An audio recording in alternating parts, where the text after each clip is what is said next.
my fellow nerdites. How are you? How are you doing? I hope you're well. I personally have a cold, but I am giving you news anyway.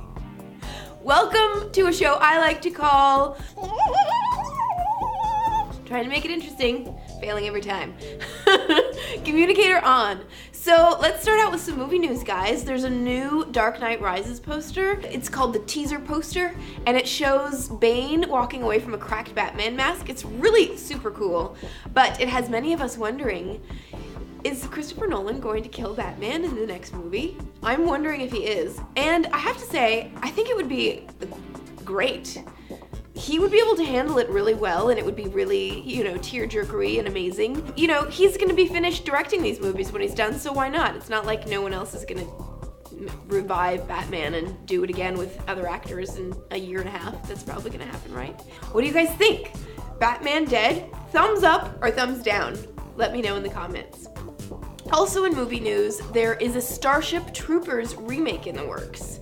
It seems a little soon because they're remaking a movie that was made only 15 years ago. They're having Neil Moritz, who is also producing the Total Recall remake, so I guess this guy likes remakes. And the writing team behind X-Men First Class is going to be writing the script. What I would have to say is if you're going to adapt a Robert Heinlein book, why not do one that hasn't been made into a movie yet? But if you're going to, definitely use the writers from X-Men First Class. And if they do a totally different take on the book than the past movie, which they could, I'm on board. I'm on board. I'm willing to wait and see. Who would you guys cast as Johnny Rico? I think is the character that Casper Van Dien played. Some muscle-bound youngster. I vote maybe Liam Hemsworth. What do you guys think? You know how there's been this long war between William Shatner and Carrie Fisher? William Shatner started the fight between Star Wars and Star Trek by saying that Star Trek is better and that Star Wars is derivative of Star Trek. Carrie Fisher answered with lots of insults, including Klingon sounding like laundry detergent. William Shatner answered her with lots of slurs about Carrie Fisher being fat, I think.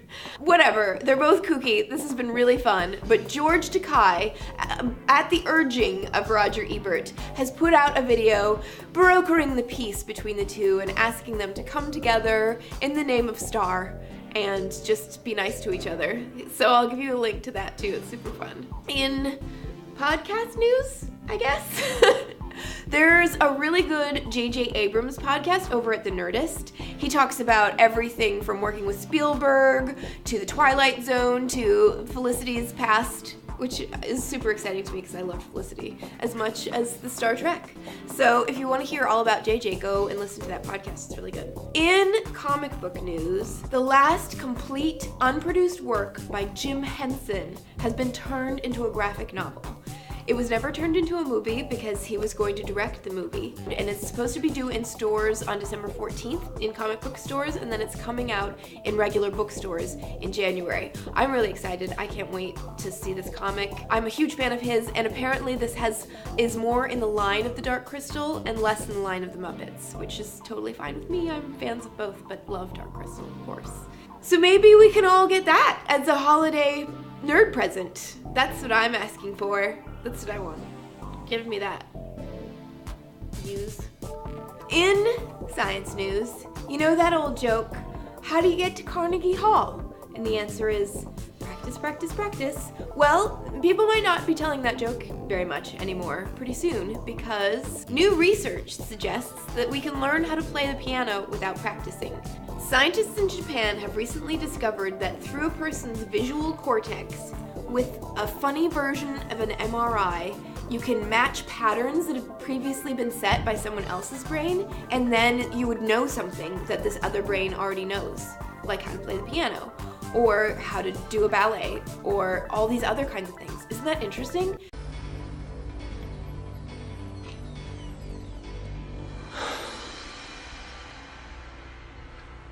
I know Kung Fu. It's still in the works, obviously, but I think this is really, really exciting, but also super creepy. Should everyone be able to play piano like someone who has practiced? It's a moral dilemma. Let me know what you think. Speaking of scientific discoveries, The Higgs boson results are in, and they're kind of inconclusive, otherwise I would have made it be the main story. The Higgs boson is a big deal because it's the last undetected particle in the standard model of physics. So it would be a big deal if we could find this. People have been talking about it for a while, but the results that came out last week are inconclusive. Many physicists are super excited about what was sort of hinted at. There's not enough hard evidence to say that the Higgs field has been discovered and that people can see it. Hopefully I'll be able to report back with more on that later. That's it for Nerd News, guys. I hope you enjoyed it. I hope you're enjoying these holiday times, and I will give you some kisses. And Eskimo kisses and butterfly kisses. I would give you some I have a cold kisses because I'm capable of that right now, but that would involve snot, and I don't think you would like it. So,